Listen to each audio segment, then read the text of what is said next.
Hello, everybody. Welcome in to the NBA Front Office Show / Basketball Bulletin. That's right. We're simulcasting.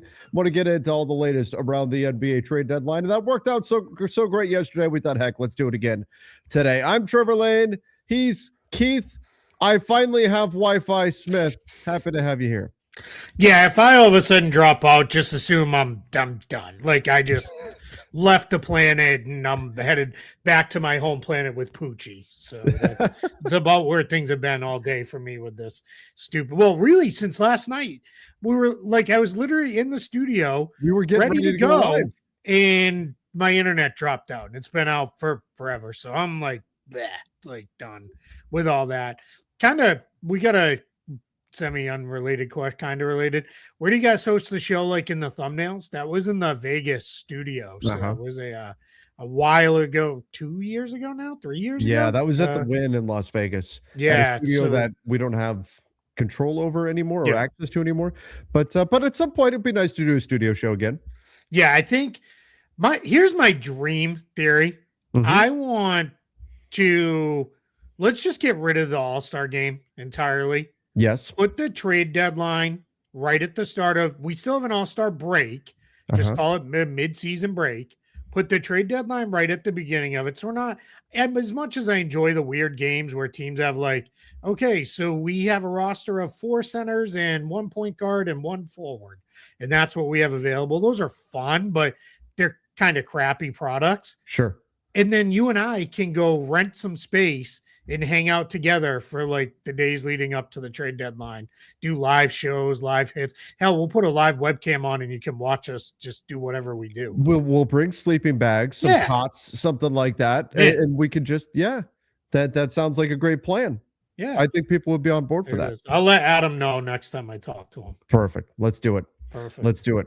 All right. We got a lot of stuff that we need to get into. Yeah, we've got 2 trades we're going to break down from yesterday that we haven't gotten to. And then, I don't know.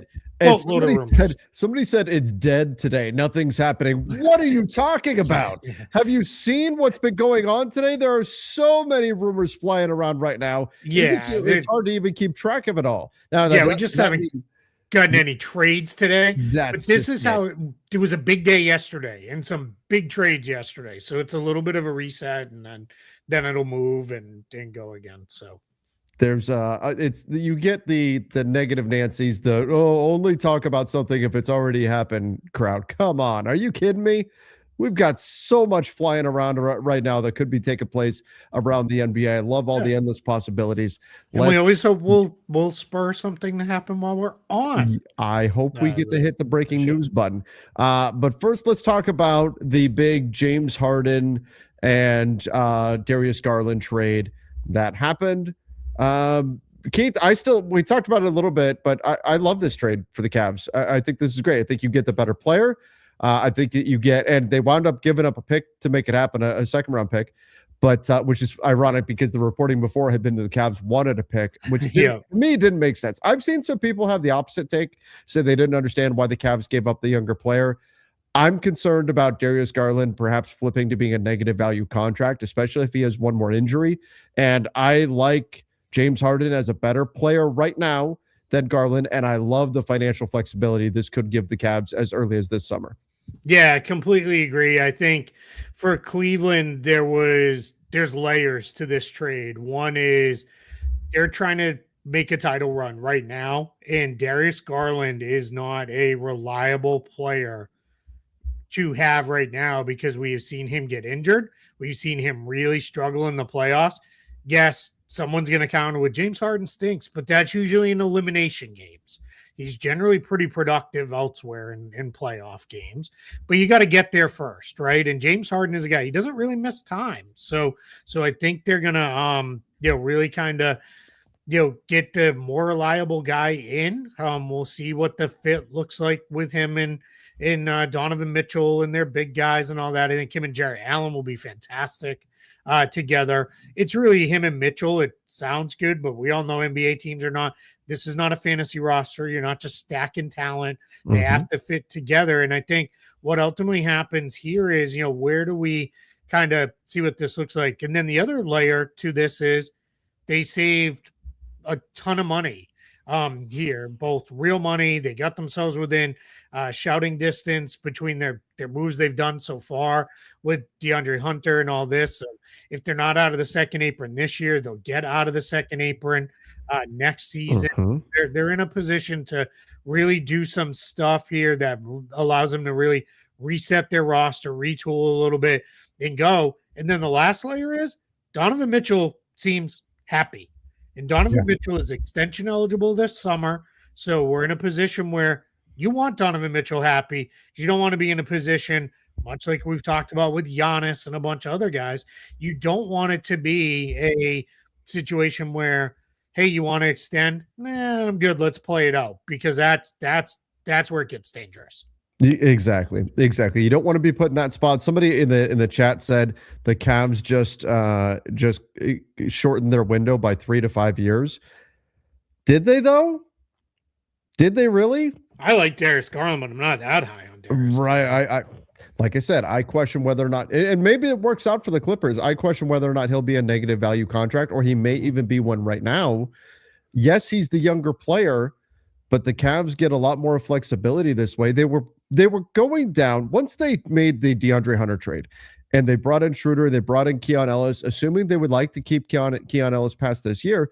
They were staring down this summer, having to make a difficult decision if they wanted to drop below the second apron of, do you move one of Jared Allen, Darius Garland? Do you do something else drastic? Do you try to move on from Max Strus? And they may do other stuff, but flipping Darius Garland, making that decision now, and getting a player that's better than Darius Garland that has the ability, if it doesn't work out, to give you flexibility because he's only $13 million guaranteed for next year.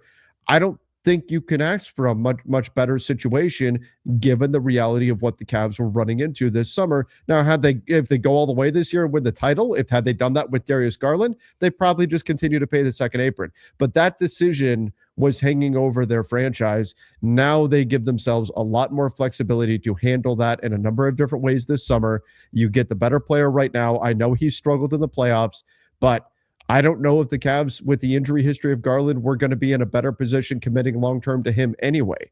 So, again, I love this for the Cavs. For the Clippers, you get a young player, you get a piece. It's interesting that his salary goes beyond 2027, which had been kind of the drop-dead date for the Clippers, because they want to be able to kind of refresh things after that summer, and it's part of why James Harden wanted out of LA.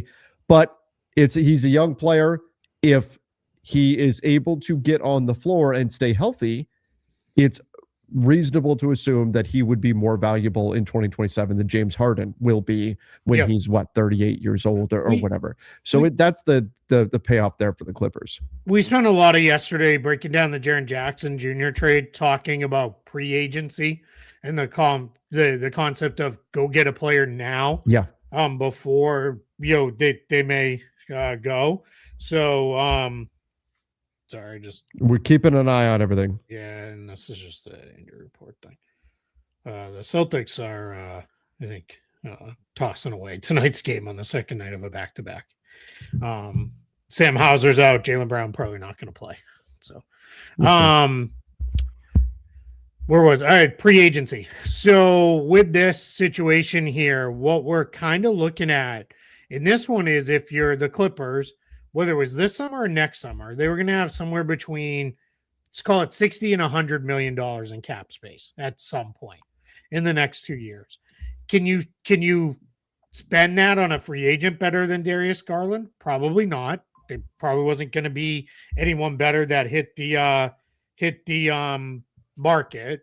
Then the other thing is, okay, could you trade for somebody better than Darius Garland? Yeah, maybe. But Darius Garland's a good player. Like I don't want to make it out like this guy's bad. He just gets hurt a lot. So what you're hopeful is, and this happens with injured players all the time in the NBA, is let's get us to a place where get him to us, we'll get him right. We'll get that player on the floor more often and we'll go. So I think we're just kind of in a spot where for Darius Garland, he'll come in and they'll be able to put him in there. They'll have him paired up with Kawhi and Zubac and Derek Jones Jr. and whoever else that stays on the roster next year. And then a year after that, it's going to be Garland, Zubac, and not much on the books. So they're in pretty good shape. I mean, that's only like 65 million total on their books for 2 summers from now. So they can still have a ton of cap space. It's not going to be probably over 100 million, but it'll probably be in the range of 60 million or so. And that's a pretty good place to be in. Yeah, absolutely. So they're still going to have some flexibility here. You get a young player in Garland. Not bad there for the Clippers either, especially if James Harden decided, hey, I see the writing on the wall. It could lead to a very bad, and we talked about this yesterday, situation where maybe the Clippers would waive James Harden, eat the $13 million next year or this coming summer. On July 11th, I think, was the drop dead date to do that. And by that point, all the cap space is gone. And then he's got $13 million, but also nobody that has any space left to spend on him. That's where things could get very bad for Harden. So now he gets out of that situation, gets to the Cavs, to a situation where he can go potentially win right now. And then the Clippers get a young player moving forward. Now, the one thing is... Can you pull up the Cavs cap sheet real quick? Yeah. I just want to say, I think the Thunder are a big winner in this as well. Sure. Because there is certainly the potential, especially with Darius Garland already injured, that this derails the Clippers, who've been the hottest team in the NBA over the last 6 weeks or so. This has the potential to derail that and therefore improve the Clippers draft pick, which will go to the Thunder via the Paul George trade. Yeah, 100%. And they're saying Garland probably after the All-Star break is when they're hoping he'll be back. So we'll see, where it goes. But yeah, if you're the Thunder, this probably you feel a little bit better right now about this. So Harden, player option for next year, $42.3 million. Like you said, if he comes into a spot where that he picks that up, it only becomes $13 million guaranteed. So the Cavs, if let's just say this goes completely sideways, well, then the Cavs just waive him, and the Cavs are now well under the aprons and can make other moves if they need to. If it goes well, here's how I think this will play out. I think James Harden will opt out of that, and then the Cavs, what they'll do is they'll re-sign him for like 2 years, $60 million guaranteed or something like that. So it'll lower his number, give the team more flexibility, but he'll get more guaranteed money just spread over 2 years. So that'll be kind of where this lands out, is my guess for this, if it goes well. If it doesn't go well, then all bets are off, because who knows what the Cavs are going to do at that point. Right. Yeah, if it doesn't go well, you could just have 13 million on your books and move on from James Harden, and there you go. That's the protection in there. Now, Keith, we did say we need to get into that Celtics Bulls trade. Before we get to that, though, we said we get into the latest intel. Mark Stein just dropped this, talking about the big man market.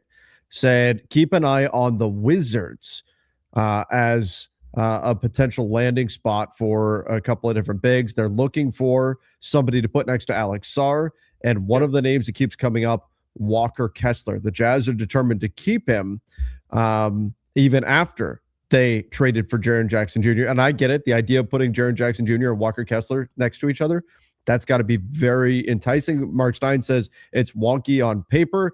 I don't know. I think there are ways that could absolutely work. Yeah, I kind of like it. But nonetheless, this is you're going to get suitors for Walker Kessler. The Pacers, another team mentioned, the Wizards being another one. And then Domantas Sabonis. There have been talks about a deal around Sabonis and Chris Middleton's $33 million expiring salary. So let's pause there real quick. Sabonis and Sarr, that's the kind of fit you need with Sabonis. Yep. Because Sarr can protect the rim. He can play because he can step outside and shoot, while Sabonis does all his elbow and post-up stuff and works on the block. That's the kind of fit. Now, Sabonis and Trae Young together, boy, you're going to have to really work with the other three guys playing a lot of defense. You're not getting a lot. Or you say, hey, guess what? Let's go score 130 points a night, be really fun, and we'll try to win that way. Which, okay, why not, right? If that's the direction you want to go. But this one intrigues me. I'm not. When this came up a couple weeks ago, I think Jake was the first one who had it a couple weeks ago. I don't mind this idea. This idea is okay to me. Yeah, I mean, the Kings are looking for some type of first-round draft capital in a Sabonis deal. I'm sure they are, but that's also a massive contract. He's hard to fit with a lot of teams. When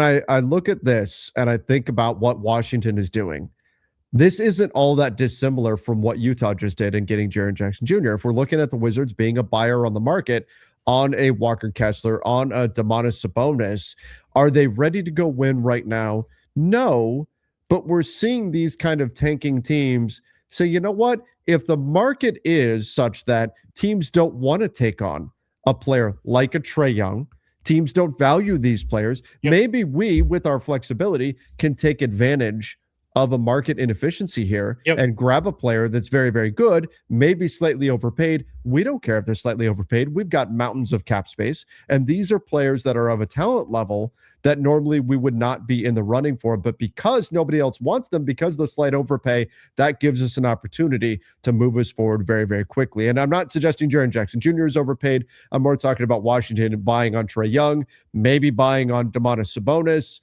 And the Jazz, I'm comparing it to that in that we're seeing these tanking teams being ready to act as buyers on the market if need be. And that's a little bit of a shift, I think, strategically, Keith, from what we've seen in years past, and maybe them exploiting the way teams are approaching contracts under this collective bargaining agreement.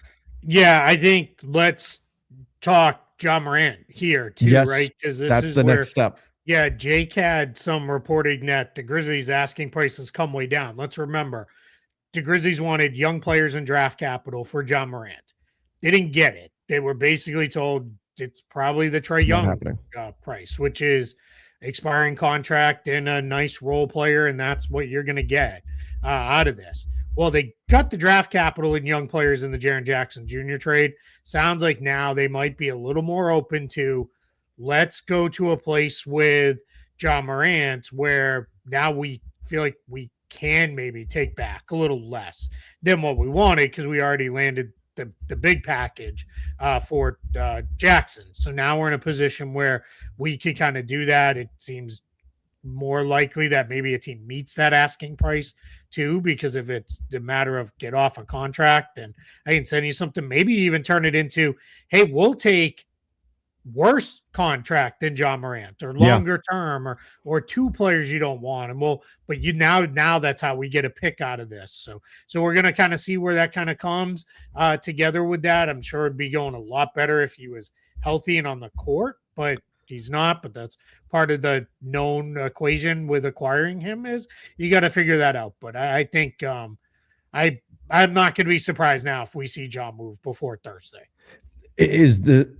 Should Sacramento take that, because Sacramento's name has popped up again today as maybe a landing spot for Ja, if they could shed a salary in the process of landing Ja. Like if you can move Zach LaVine and get Ja, should they be in the interest of doing that? I wouldn't. If I was the Kings now, let's chart a course where we'll just keep Zach LaVine, let his contract turn into an expiring deal next year when he picks up his player option. That will have value in and of itself. Not great value, but we'll be able to move it and just let's rebuild. We don't need to be taking on John Morant. I know the DeAndre Hunter one was a little weird, but it's not like DeAndre Hunter's not untradeable on the contract he's on or anything. So they could always flip him later, but I would be very careful if I was the Kings of taking on too much long-term money. Because what's that going to do for you? It's going to kind of put you in the middle, and they're not like the Wizards, right? Where you're the Wizards where you've been down for a little bit now. I don't mind the idea of let's try to build this up and give a super young roster the opportunity to play some meaningful games next season, start to learn and figure things out. So I think that's where I would go with the Kings. I feel like where it's the super young talent on the roster is guys that are like, we're not ready to go there yet, minus Keegan Murray. And we already kind of saw Keegan Murray in the playoffs. He's fine. Like he's okay with that, or not, but you know what I mean, the play-in and playoffs and all that. So it's like I would should be very careful if I was the Kings to take on long-term money. It feels like the Kings, they had this focus, right, of we're not taking back any long-term salary. We're going to do things the right way. I'm worried that they're going to get distracted and they're going to go, ooh, John Morant, right? And next thing you know, they're stuck in the same spot that they've been in for so long. Well, this one from Ann says, can you see Milwaukee try to get Ja in an effort to entice Giannis to stay? I think we're past that like Jake entice Fisher Giannis to just stay. mentioned something about that being a possibility. Yeah. I mean, I'm not going to say it's completely off the table. Maybe that could still go down, but I think we're past the idea for Giannis to be enticed to stay. Because I think we're now down to like either they're going to find a trade the Bucks are that they like or they aren't. In Giannis's comments, I 100% respect, appreciate, and love the way he talked about Milwaukee and how his kids were born there. His dad is buried there. How like much Milwaukee will always mean to him. Sure. How much he loves Milwaukee. Anybody who's questioned that is an idiot. Like clearly, the guy has a lot of love for Milwaukee, the Bucks, the fans, the area. But he has also said, "But I want to win. I don't want to be battling to just get into the playoffs." Yes. And like, so I still think I don't know if it's going to happen before tomorrow's deadline, but I think we're down to our final days with Giannis as a Buck, whether that's now or leading into the summertime. And we're reportedly down to 3 teams. It's Golden State, Miami, and Minnesota that are realistically in the running for Giannis right now. Yeah. That said, in terms of enticing Giannis to stay, there's reports from today that there are teams that are trying to tell Milwaukee, do not trade him now. We will give you a better offer in the summer.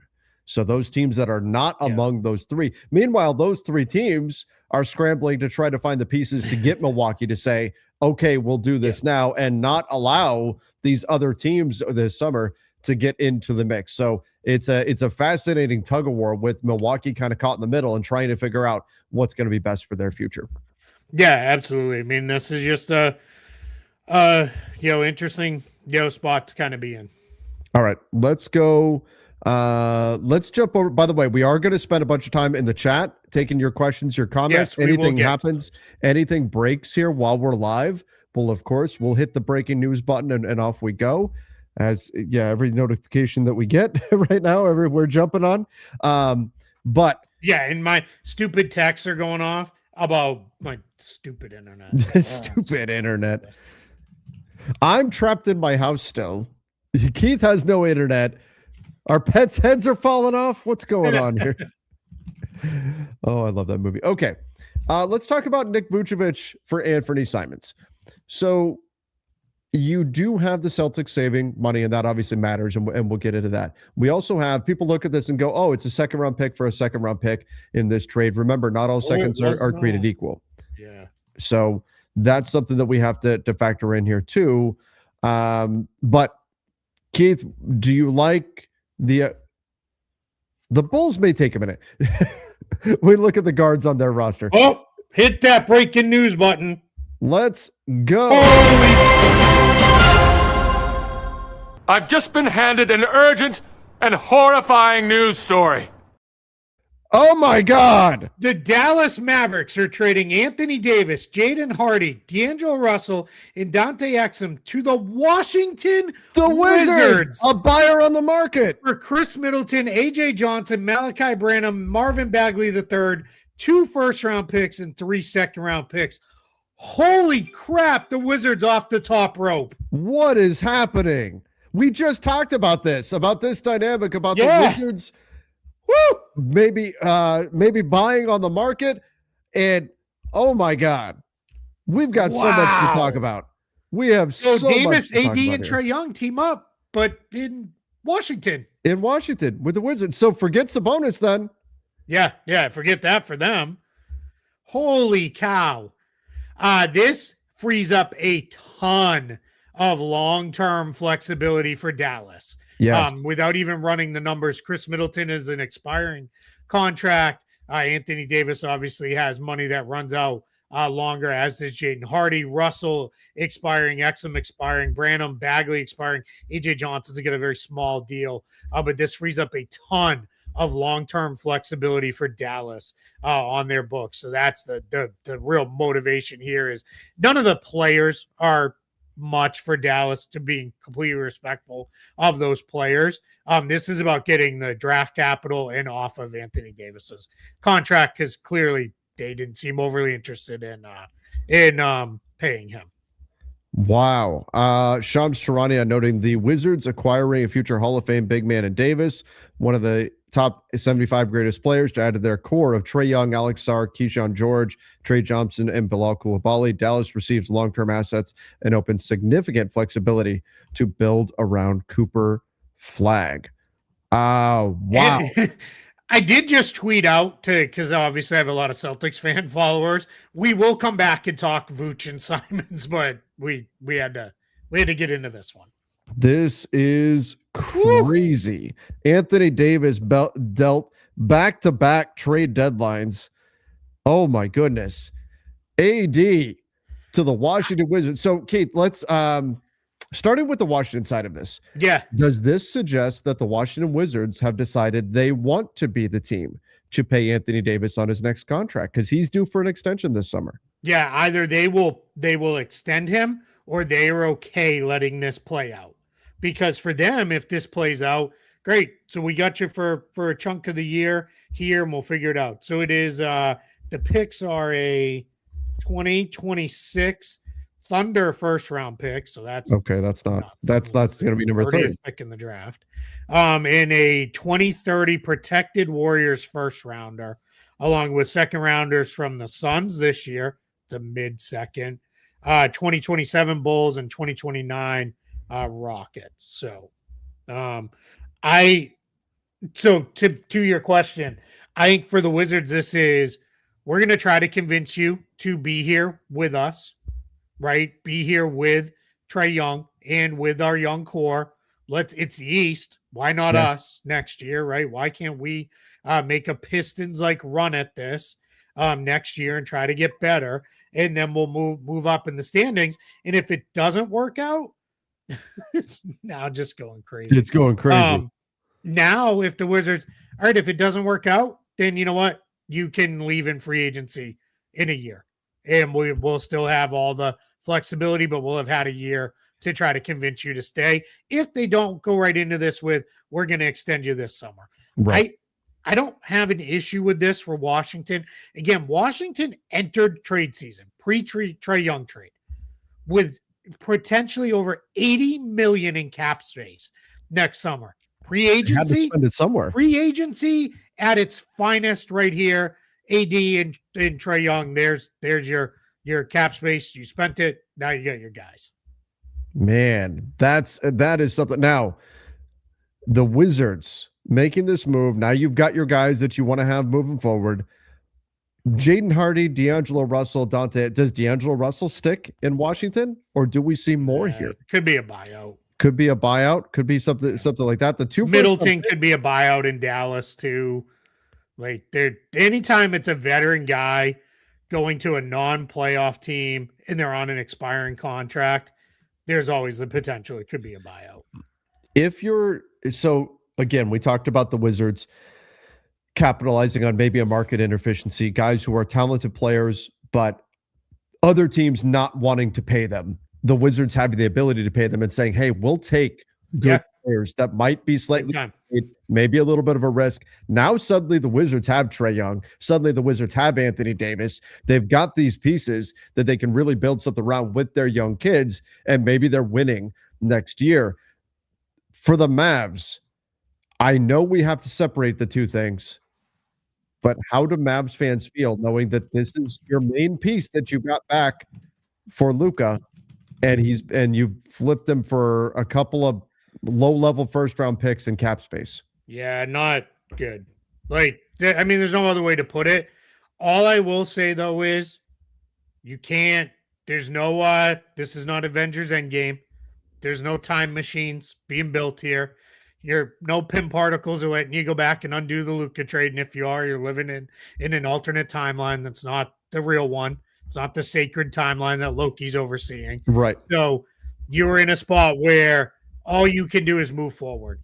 I don't think it's not going to make any Mavs fan feel better about the Luka trade, nor should it. But you should feel better about the direction of your team going forward. Because if you weren't sold that paying AD is the way to go, this is better. You get cap flexibility in a couple Yeah, we'll see. They're probably not going to be great first-round picks, but we get a couple first-round picks. 3 seconds, we kind of went through them. They're okay. They're okay seconds. Do you then, if you are the Dallas Mavericks, obviously AD was not playing right now anyway. How much? I mean, Cooper Flagg's been playing great basketball. Does Kyrie Irving come back this season? Is this fire up the tank here and do everything you can to drop games? How do the Mavs handle this from here on out? Like the Wizards, I'm sure will shut AD down for the remainder of the season. He may be anyway. Trae Young, they're not going to play him much. The Wizards, their pick is top 8 protected. They can't risk losing that. No, they're going to tank. The Mavs, does this now ramp up their tank that much further? And does this mean Kyrie Irving does not return?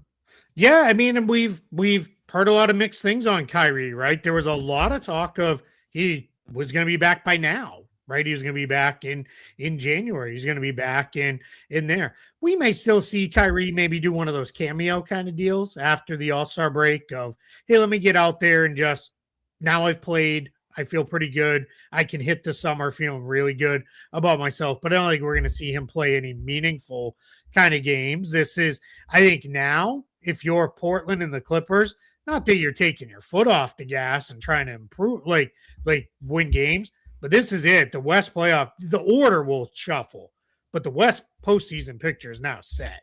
Memphis is rebuilding. Utah is doing their thing, and the Pelicans and Kings can't even see those other teams. So yeah, I think for the Mavericks, I think we're in a spot where it is, hey, let's just kind of, if Kyrie gets back for a handful of games before the season runs out, just to kind of knock the rust off, feel good about things, hit his summer, we're good with that. Otherwise, it's going to be Cooper Flag show like it's been for the last couple months, and we'll just kind of keep things moving. Man, this is, I mean, for an NBA trade deadline that we were saying, is this going to be a dud line? We're suddenly getting some really crazy stuff. I did not. Well, to be clear, I did not necessarily see big name max guys moving, but I thought we'd get a bunch of trades just because the league's wide open, right? Nobody is. Every time the Thunder lost a game over the last couple months, you had more teams say, I think I'm kind of in on, let's make a run. You know, why not us? So. Yeah. But, you know, we're seeing these teams that are buying on the market, these supposedly tanking teams that are buying, they're going to continue tanking this year. And so really for the Wizards in this situation, it's not just we're pairing Anthony Davis and Sarr and Trae Young and Koulibaly and Trey Johnson and all these other pieces, right? This is AD. This is a potential Wizards future of AD, Trae Young, Darren Peterson, AJ DeBonsa, right? Like that is the dream scenario because they're not going to start winning right now. The Wizards are not even close. That's the dream scenario for Washington right now. And if you're Dallas, you're thinking now, hey, maybe it happens again for us. And we've got, now we get another good player to put alongside Cooper Flag. If it wasn't clear to everybody, which it should have been for months and months now, the future in Dallas is it's Cooper Flag's team, and we'll figure all the rest of it out. So from there, but yeah, it's I mean, he's the youngest player ever to score more than 30 points in 3 consecutive games. He's so good. Like I saw somebody tweet last night. I wish I could remember who it was. It was like, I yelled at a bunch of people to stop using the term generational because you can't call Wemby generational and Cooper Flag generational. And then he said, I am wrong. Yeah, maybe you can. I was wrong. So I thought that was funny. That is funny. This is love. I love this league. You just never know. The NBA always delivers. Like it's like every other trade deadline is, flush it down the toilet stinky. Like the NBA trade deadline is great. It destroys all. All right. So huge news. Anthony Davis going to the Washington Wizards in exchange for essentially draft capital and cap space. Does Chris Middleton get bought out? Maybe. So here's the challenge with Chris Middleton. He would have to have a landing spot with a non-apron team because he makes more than the non-taxpayer mid-level because he's not going to give back that much in a buyout. Sure. Generally, a buyout is I'm going to give you back what I'll make on when I sign a prorated minimum somewhere else. Maybe occasionally it's a little bit more if I really want my freedom. that's the sticking point with this. He and the Mavs now may feel like your bird rights are a little more valuable to us. Not that anybody's going to be lining up, but just to be able to use them in a trade this coming off season. So, but yeah, it's we'll see. I would still lean towards yes, he gets bought out, but we'll see. By the way, while we've got so many people in here right now, make sure if you haven't done so yet, you subscribe, hit that subscribe button, hit the like button for us as well. Let's get a like spike here. Spike, let's go. Things are going crazy around the NBA. All right, I'm going to tweet it. Let's actually talk the Celtics Bulls trade now. Okay, so let's talk Vucevic for Simons. Keith, not all second round picks are created equal. So there is something to be said there, but it's a second going each way. Vooch, Simons, started with the Celtics side. They get their big for now. He's 35 years old. Mm-hmm. But in terms of trying to make a run this year, I think Vooch does help Boston shore up that center position, gives them a big body in there, somebody that can rebound, not the best defensive player, but certainly an offensive talent, and you can play 5 out with him, which I think is typically what we see Boston want to do. So Vooch in Boston, a guy you covered a lot in Orlando, and now he's with your team. Here's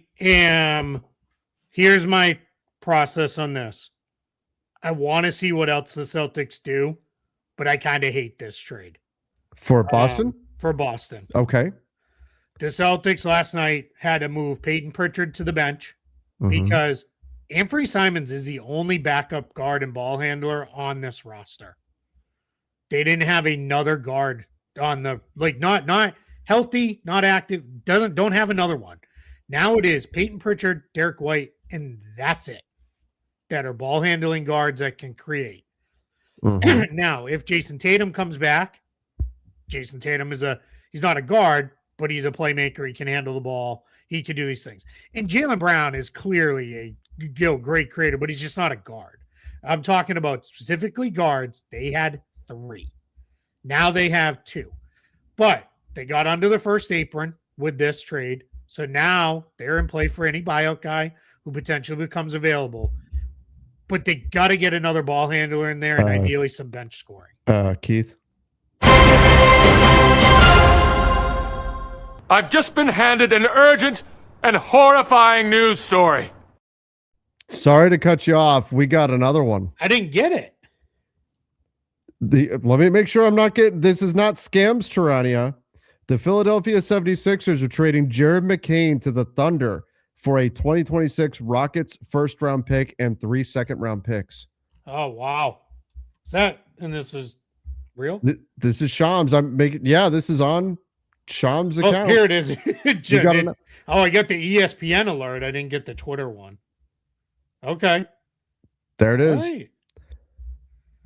Wow. Geez. All right, let's come back to this one. The NBA does not want us to talk about the Celtics. Yeah, that's what's happening. You know what it is? Now, it's because I'm not happy about my team. That's why they're like, let's just get them off, move on. Here, we'll come back to this. We will come back to this. I just wanted to throw it out the Celtics. Yeah. So Boston's got to get another guard. They need to get bench scoring. Simons was playing great for them. He'd actually really bought in and improved as a defender. The need for a big man was not what it was at the beginning of the year. Neemias Queta has been really good. Luka Garza has played great. Luka Garza was awesome. A lot of Boston-related people got a lot of run out of the headline. Big night from Luka in Dallas because Luka Garza went crazy and hit a bunch of 3-pointers and played awesome in Dallas last year. So the need for Vucevic was really lessened quite a bit. You mentioned his age. This is not a long-term piece for the Celtics. But they created a $27.7 million trade exception in this deal because Vooch is going to go into the Porzingis trade exception.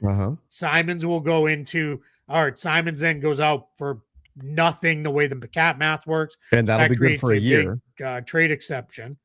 Yeah, that'll be good for a year. That's huge, right? You can do a lot of things with that. And then they're in a position where, Boston is now, as long as they can fill that backcourt need somehow, whether it's through another trade, a buyout addition, something, they're in a good spot. So I don't like it as is, but I'm gonna assume there's more to come that will make me feel differently about this.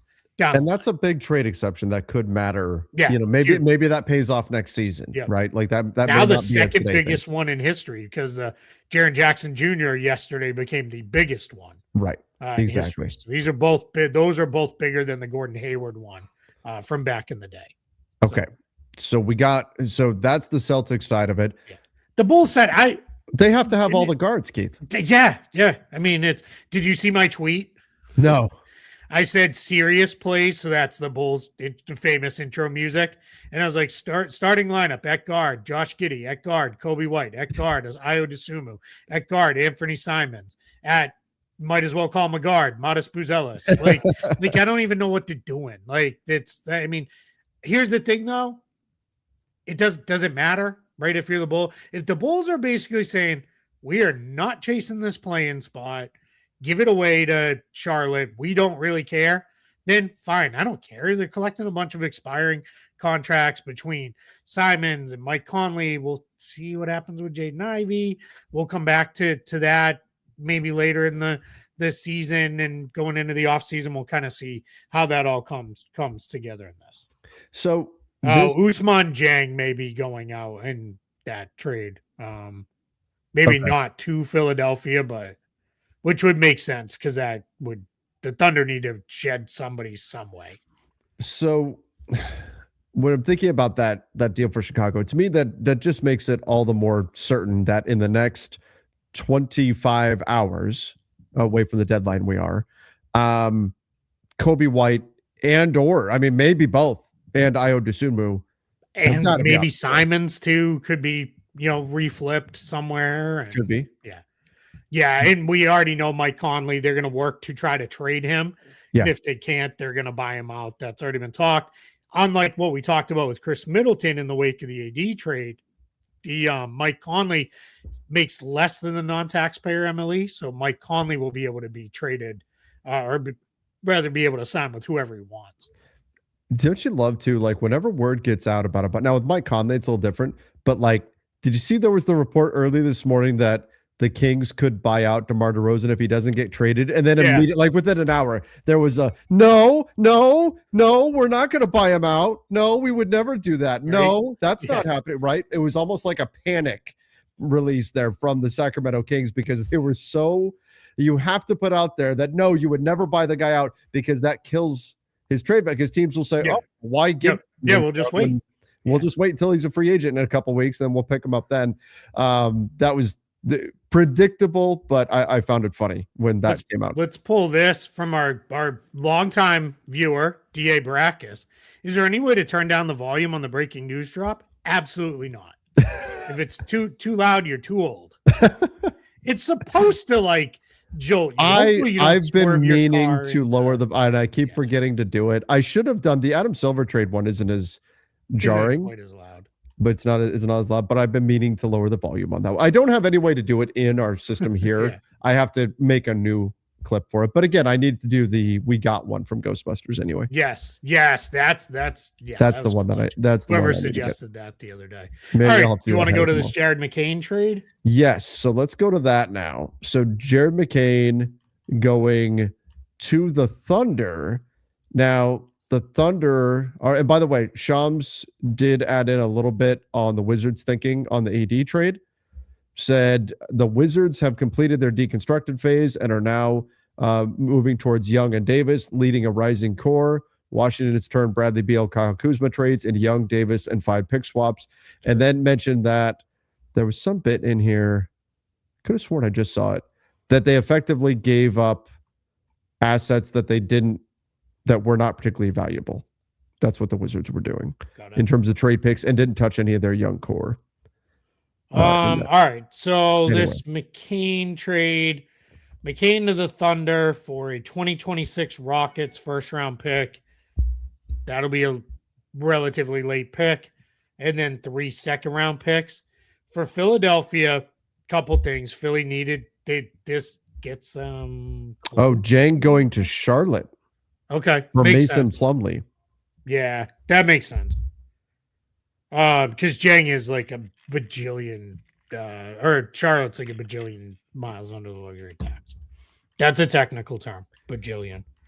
It's on the money, spot on there. Yeah, Jared McCain, $4 million. So that gets them closer to out of the tax for Philly. McCain had been marginalized with Maxey and Edgecombe. That's the starting backcourt, and then you have Quentin Grimes. So we'll see where that kind of goes. Going forward, maybe this leads towards we would like to have Quentin Grimes stick around. We want to re-sign him, and that's where we want to go. But this, I mean, is this a step back though for Philly for this season? I don't think so. McCain wasn't playing that much. Yeah. Like he hadn't played that much there. So and honestly for the Thunder, they need a little bit more ball handling help. If you watch Thunder games, it's a lot of SGA having to do everything with the ball, especially with Jalen Williams out. So that is that's a little tricky there. Oh, we got more news. What? Shai Gilgeous-Alexander sustained an abdominal strain in last night's game against the Magic and will be reevaluated following the All-Star break. So he'll be out for the All-Star game. That would mean he's out for the All-Star game, and Adam Silver's going to have to name another replacement. And it'll have to be a international.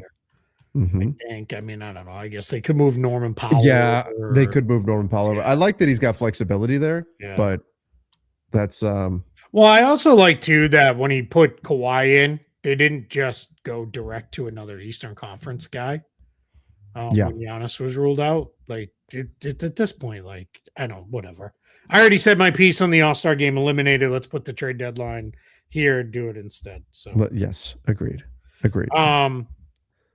Yeah, Şengün, that would be a good that would be good with me. I think Şengün's really good. Yeah, he would make more sense as the replacement. Well, now this makes even more sense.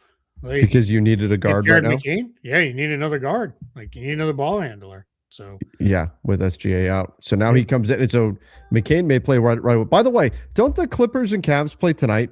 It's tonight, right? Yeah. Any chance that James Harden? I don't want Rincon pitching against me.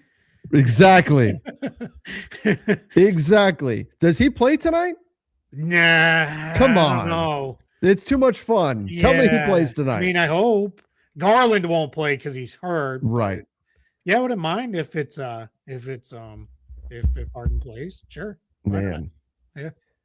I don't know though. We'll see.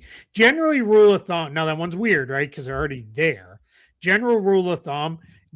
People get so angry about this. Like, we traded for this guy. Why has he not played yet? One, this is not 2K. You didn't just move them and they don't teleport. Yeah, they don't teleport. They do have to travel.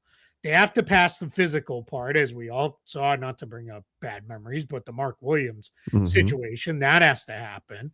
From there. So that'll be kind of how this comes down and comes together with all that. But this is the other part of this is you're in a spot where there's just a lot of things to figure out.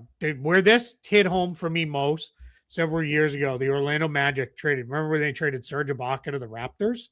Mm-hmm. That was a okay, that's just more SGA. Yeah, that was trying to keep up on it. When Serge Ibaka was traded to the Raptors, there was a lot of like, why has he not played yet? Why has he not played yet? Well, one thing was Serge Ibaka had to get a whole new visa because he had his U.S. work visa to be here to play. Had to get a whole new one because now he is an employee of a team in Canada. So that was part of it. And he had like his kids that they had to figure everything out with all that stuff. This stuff is not easy. It is generally, I always say 1 to 3 days. That's when you'll see the guy kind of come back or not come back, but come to the new team and debut. Well, the game, is it in LA? I'm double checking right now. I'm answering my own question. It is in LA. So Harden doesn't need to travel. No. Yeah. I mean, he could, right? And it's not like you're not just going to kind of throw James Harden in there like you could. I just don't know that he will. So I get why he wouldn't. I get why the teams wouldn't. But from a fan perspective, make this happen. It's too much fun. Yeah. All right. Let's go to some of our chat questions and comments. Yeah, while we wait for the next bomb news to come out here. Joe Hendry here said, say his name and he appears. A friend says Nico never made a mistake. There's no assets to get if Nico didn't trade for AD. I like that. I always know it. I recognize now the profile picture and the friend says. Like, so it just always makes me laugh. Right? It's the same thing every time. This guy's a lot of friends. Yeah. Or one friend really loves the NBA. My friend tells me. What do I tell him? You tell him you're wrong. Like, you should not have traded Luka. Yeah, that's it. That's it. Especially now. I mean, this can't feel great for Mavs fans. That now you flip the main thing you got for Luka is now draft capital and a couple of not so great picks. Because imagine if you had said to the entire NBA, Luka is available. How much would you have got then? That's ultimately what it comes down to. Because both of those, the first that were involved in the AD trade, they're both late. One was a Thunder first. Mm-hmm. Like, could you, like, that's the ultimate net, right? Max Christie, players that are essentially just call them cap space. Sure. And a couple of super late, number 30 overall Thunder pick, late first round picks.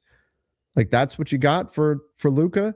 That can't feel great right now. Nope. Even if it's the right decision in this moment, and it might be, but that can't feel great when you look at the overall value of that deal. Yeah, it was not. Yeah, just bad all around. All right, let's go here. Jaren Jackson Jr. just went for 4 firsts, 3 plus Clayton. Okay. You can't call Clayton a first, though, right? Because he's already playing. So let's say 3 firsts. And yet people think 3 is enough for Giannis, the most obvious propaganda to not make a trade by Pelinka. So that's the. I like how the drive-by at the end there is like, let me fire off a couple shots. A shot at Rob Pelinka. Yeah, I mean, look, that's ultimately where I landed with this. I've got a video that I recorded this morning ranting about this that I never got around to putting out because the whole Draymond Green bizarre rumor came out, and so I dealt with that. But I talked a little bit about this, that if you are sitting, and I'm not saying the Lakers have a ton to trade right now, and it's possible that nothing that's out there that's realistically available is worth giving up the flexibility for. It's not. It's just Shams explaining. It's just Shams explaining. Okay. It is worth giving up, stuff for right now. Maybe that's the spot that you're in. That's more of an indictment of, well, why don't you have more assets right now? And that's because of a bunch of really bad mistakes that they've made for years now. But if the thinking is, well, Giannis is available, and you think 3 first-round picks and cap space, that offer is not going to get beaten, especially when one of those first is the Lakers' 2026 first, which is already probably going to be somewhere in the 20s, late, at the very least, the very best, I guess, for the buyer's perspective would be late teens pick. And by the time they can trade it, there will be little unknown to it. Yeah. Because we'll already be in the draft day. Yeah, you can't trade it until it's a player and not a pick. Yeah, so they can pick for the Bucks. Exactly, you can pick for them. Still, it's not. Anytime a pick is unknown, it has more value than, I know that's the 20.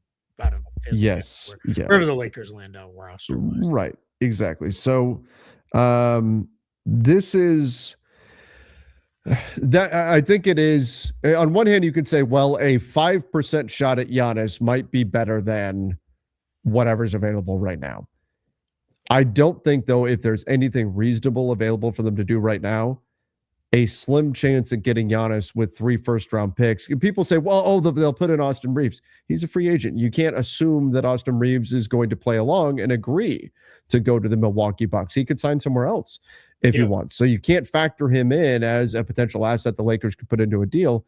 If it was Austin and 3 first-round picks, okay, right? Then you start feeling like, oh, okay, well, now we're really talking here.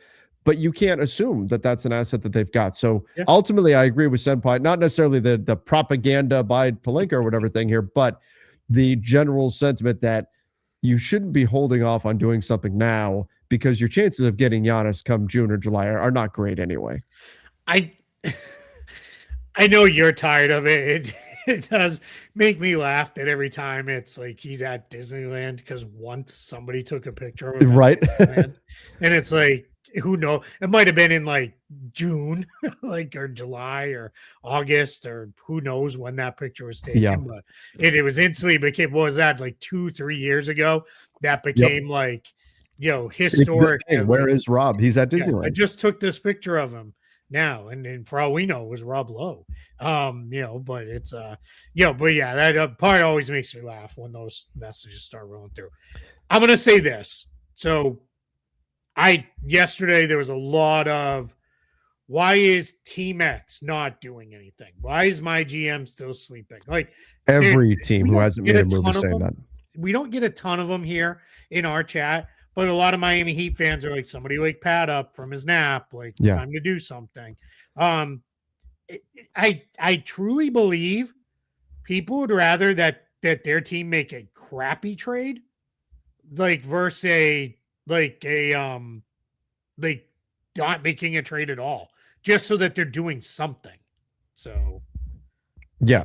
Well, it's FOMO, right? You're seeing other teams do something, and you're like, "Why are we not? We should be doing something. Why are we not doing?" Every fan base wants their team to make an awesome trade at the trade deadline, and not everybody can.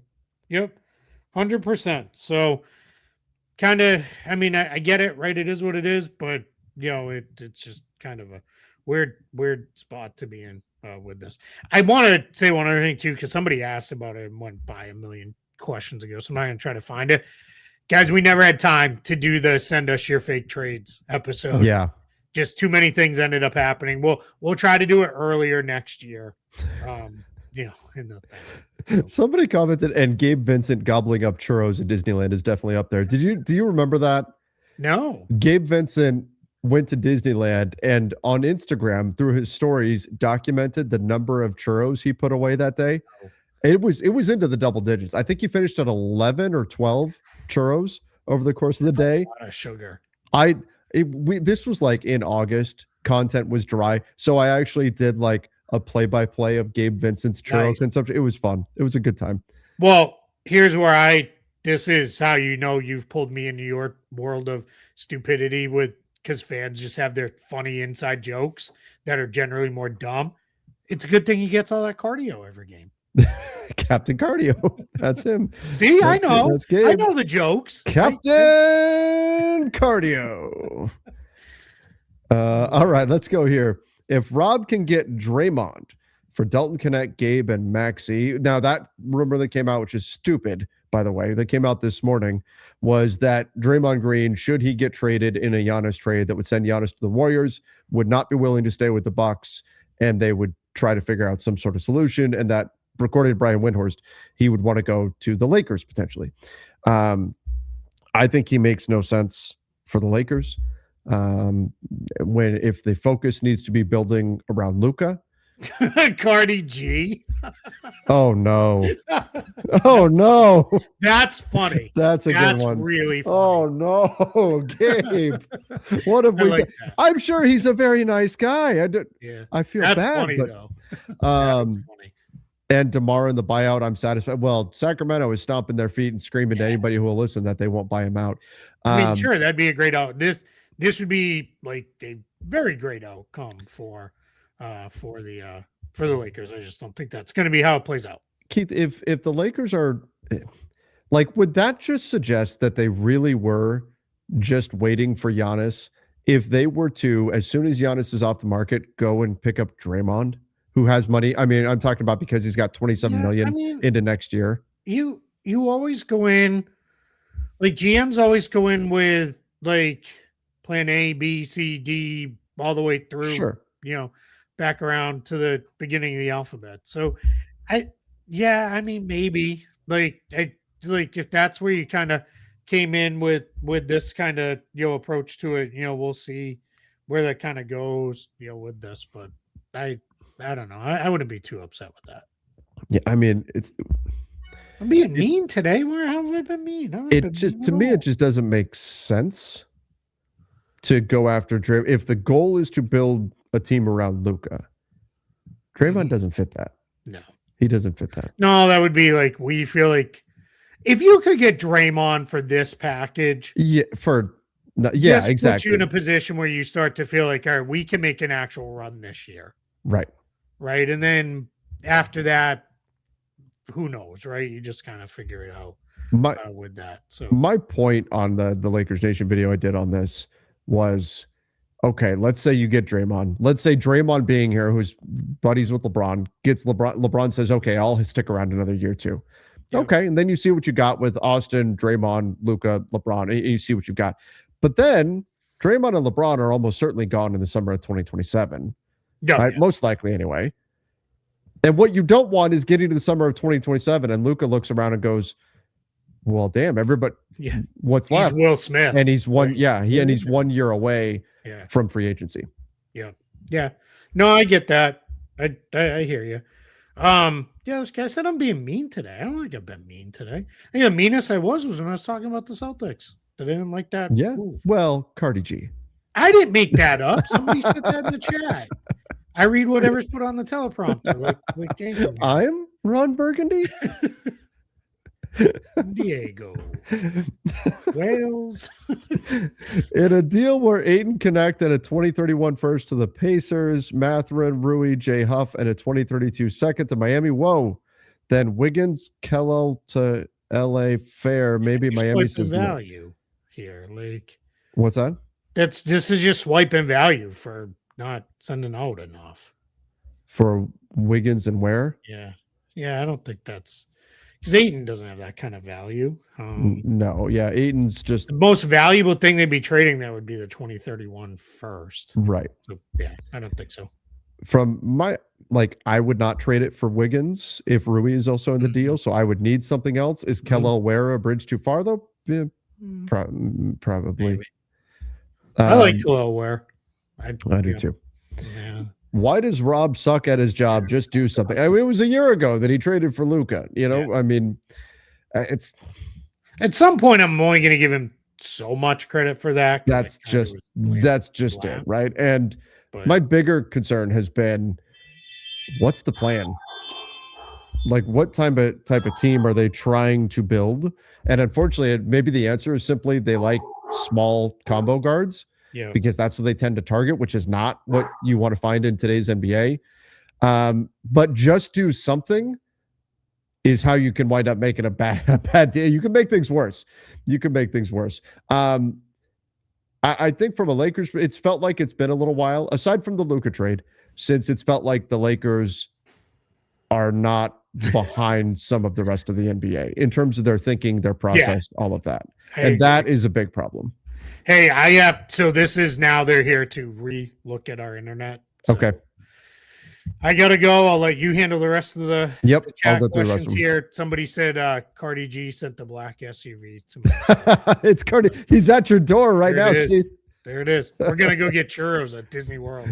He's like, I ran all the way here because my cardio is so great. We're gonna do a churro comparison next. Look for that. All right. Thanks, guys. I appreciate y'all. Thanks, Keith. Whoop. I tried to make Keith stick around. All right. Let's get into some more of your chat questions and comments. Why not get Giannis for OKC for that many picks?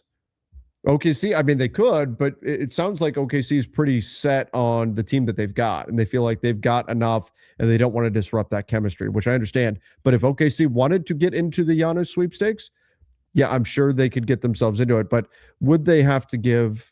Would they have to give up Chet Holmgren, a piece that they wouldn't want to give up? J-Dub, that's something, right? Let's go here. The NBA is actually showing y'all love this time around. I never get to see news break when y'all are live. Yeah, I mean, hey, we got a bunch of things that have. We got the Anthony Davis trade.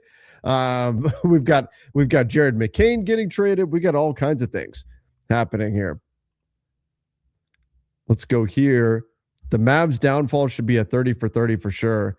Yeah, at some point, there's going to be a story about this, about what happened with the Mavs, what happened with, obviously, Luka, this whole situation. I do think the AD trade, it's maybe a bit of an underwhelming return. Now, it does give them a lot of flexibility, and it's important. We'll see what the Mavs ultimately do with that flexibility, but doesn't feel great. when right now, maybe that changes. Maybe they get AJ DeBonsa in the draft. Maybe they get Darren Peters. Maybe they get somebody like that. And now you're going, damn, we got flexibility. Plus, we got these young players. Bring Kyrie back. Let's go. We're off and running. Maybe that's where the Mavs are at, a year from now. But right now, you traded Luka and you got back cap space, couple of bad picks, a 2029 Lakers first, and Max Christie. And that's what you got from Luka. And by bad picks, I don't mean you don't want to have those picks, but just they're not projected to be high-value first-rounders.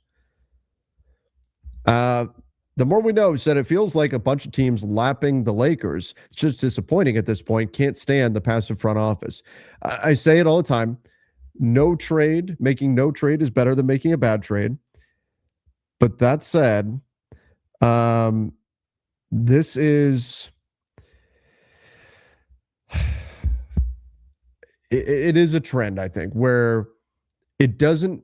There was a point, right, back in the 80s where the Lakers were the team that was pushing the envelope. The Lakers were the team that were forward thinking, right? And that was, Dr. Jerry Buss. And they changed not just on the court, but everything that was happening around the court, the way the game was being played, the spectacle that was the NBA, and really helped build the modern NBA, helped turn it into. And in fact, the Lakers, and to give credit to Keith Celtics, as hesitant as I am to do it, the Lakers and Celtics rivalry in the 80s very much is the foundation upon which the NBA is today. But it has been some time, and you can even go back to like getting Kobe in the draft, trading, from the draft, getting Shaq, right? The way the Lakers cleared cap space to take that gamble and get those guys and make the kind of risky moves there that they did. It has felt like it's been a while since the Lakers have been at the forefront of the next iteration of the NBA, where the league is going ultimately. And this pursuit of Giannis feels like continuing to have a foot in the past, and that's the 3-star build, whereas the era that they unintentionally helped begin, which is the 2-star model with depth around those players, and now even perhaps the 1-star model with significant depth around that player, they helped really start that trend with their title team in the 2019-2020 season. And yet they did it almost accidentally. They did that as a fallback option and then didn't, I think, put enough stock in what they had stumbled upon and went back to a 3-star build. So bigger picture, when we look at the moves the Lakers have made, are they forward thinking? Are the Lakers a step ahead of their competition? No, frankly. It's felt like for too long they've been a step behind, and a lot of their moves have been very reactionary. That doesn't mean that they haven't done anything good. It's been more, I think a more apt description of them has been a mixed bag. There's some good, some bad, but trying to find a common thread, a through line of what this team is trying to be has been very, very difficult for years now. And obviously they have to change what that line is going to be with Luka on the team and build out the team in a certain way. And hopefully that does give them clear direction. But it has been a disappointment to see this franchise not necessarily have that step ahead mentality. What is the next way that the game's going to be played? What's the next frontier here for the NBA, for an organization that was the foundation upon it was so forward thinking, to now be seen as a team that is behind is unsettling. Where does OKC get its roster spot from? Looks like it's going to be Usman Jang. Which backcourt has the worst defense? D'Lo, Trey and D'Lo, or Luka and AR? Trey and D'Lo by a decent amount. Trey and D'Lo. I mean, Luka and AR at least have size. Austin is a better athlete than D'Angelo Russell is. Now, that's not to say we're not talking about good defensive. We're comparing bad defenders to bad defenders, effectively, right? Austin Reeves is an okay defender when he's not a point of attack guy. When he's a point of attack guy, he struggles. But I'd also argue too that Luka and AR is not a backcourt. Luka's not a guard, not defensively anyway. So when we're talking about defensively, Luka's not a backcourt anyway. Offensively, yes, he handles the ball and he's a guard. Defensively, he doesn't defend guards, or at least not ideally. They may switch hunt him, but he's not a guard. Crazy how the Jazz and Wizards are putting together better rosters than the Lakers. If we don't make moves and don't get Giannis, Mark, fire Rob, please. I mean, look, the moves have to be there for them to make. But again, I've always said adapt and overcome. You got to find a way to get things done. And right now, based on all reporting, doesn't sound like they're going to be very active here at the deadline. I continue to jump at every notification that I get. And yes, it's a bigger combination. When it talk about Lakers have no assets, that's a bigger indictment of how many mistakes have been made. Every team's going to make mistakes, but they've made a lot that have led them to this point where they're so asset poor that in some ways they get paralyzed in terms of making a move. But again, teams are finding ways. And in the case of the Wizards, we're talking about them potentially capitalizing on a market inefficiency and finding players that are maybe slightly overpaid and bringing in those players because so many other teams in the NBA right now are allergic to anything that might even resemble a negative value contract that drives down the price of those players. And the Wizards now jump in, and now they have Anthony Davis and Trae Young, right? Are those guys worth their contracts? Maybe not, but they're not that far off from them. But it's enough to drive down their value to the point where the Wizards can say, yeah, we'll take the shot. Why not? We don't have to give up much to get those guys. Now, the Lakers even have those assets to make that kind of move. That's a different conversation, right? But it's a situation where they are low on assets, they're low on flexibility, and it means that whatever they do, they've got to get it right. It has to be right, and I think that has a effect of sometimes making them stick in place.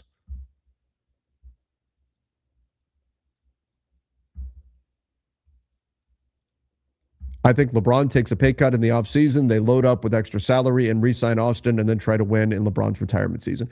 Could happen. It's sounding more and more like other teams, like we just heard, was that this morning or late last night, that the Knicks, the Cavs, and the Warriors could be real options for LeBron this summer.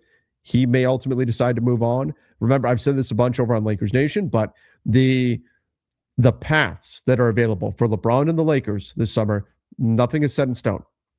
Maybe things go great from here on out, and LeBron says, hey, I want to run it back. The Lakers say, yeah, let's run it back. And the Lakers say, look, we spent on players X, Y, and Z this summer with our cap space, and they're projected to have a lot of cap space. And LeBron, we have this much left over. Do you want it to continue to be a Laker? LeBron might say, yeah, let's do it, right? Or LeBron could say, no, I'm going to go be a Cleveland Cavalier. I'm going to go take a veteran minimum or whatever from the Cavs. He could do that. LeBron could say, I'm going to retire. LeBron could say, I want to be a Laker next year, and the Lakers could say, no, thank you. We're getting these players instead, and we're moving on. All of those options are still on the table right now. We don't know which direction all that's going to go.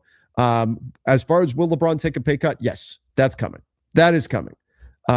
There's just the market. You look at what happened with Kevin Durant, right? KD with the Rockets. KD, another veteran player, long in the tooth, but performing at a high level. Same description for LeBron James, right? And KD did not get max money on his new deal with the Houston Rockets. LeBron's not going to get that $55+ million max that he's eligible for. How much less will he take? That's yet to be seen. But he's not getting that $55 million contract. Just move Gabe, and I'm happy. Easy peasy said, Io would be great long-term in Gabe's spot, 100%. Question is, what do you have to give up to get him? It's probably not just Gabe. If that was the case, it'd be done already. But I've seen a lot of Lakers fans that are not fans of Captain Cardio, and they want Gabe gone just so JJ Redick can't play him. And I get it. Look, that's been $33-ish million that has effectively been wasted on Gabe Vincent. That's not to say he's a bad guy to have in your locker room, or that it's not good to have veterans on your team to help everybody know, the younger players and all of that. It's not to say that he hasn't had moments, because he has had moments. He's had games where he's gotten hot from three. He's had games where he's done some stuff defensively. But this season, especially with how switch heavy they've been, he's not been a good fit. His first season was wiped out due to injury. So over 3 years, you spent $33 million. And what did you get in terms of quality games out of Gabe Vincent? It's not a lot. It's not. That's part of the reason why when we look at this Lakers roster and we say, why do we constantly feel like they're missing like three guys? Like other teams have like 3 more guys on their team. Why are they missing these guys? Gabe Vincent, Jared Vanderbilt is overpaid. Maxey is overpaid. You gave money to Kendrick Nunn. You gave money to Lonnie Walker. You gave money to Montrezl Harrell. None of these guys wound up being long-term fits for your team. The Russell Westbrook trade. I mean, you go on and on and on. I'm not going to relitigate the whole thing, but a lot of mistakes have added up. And then having to pay draft capital to get out of those mistakes. And it's added up to this point. Not that they should, but OKC would only have to give up Dort and Isaiah Hartenstein plus a bunch of picks to get Giannis without giving up their young core. Maybe, but is that enough for you if you're the Bucks? Because not all picks are created equal. The Thunder have a lot of picks. Do they have a lot of high value picks? Depends. Like what happens with the Clippers here? Is that pick more interesting now? If I'm the Bucks, I would definitely want this Clippers pick this year. But like the Jazz pick, well, I'm pretty confident the Jazz are going to tank their way into making sure they keep this pick. Even with Jaren Jackson on their team, they're probably not going to play him that much. They're the 6th seed right now in the standings for the tank race. I think the Jazz will do what's necessary to drop below and make sure they don't send the 9th pick in the draft, let's say, because it's top 8 protected, to the Oklahoma City Thunder. Now, they have some work to do because they're 3 wins up on Washington. Washington is going to continue tanking. Brooklyn's going to continue tanking.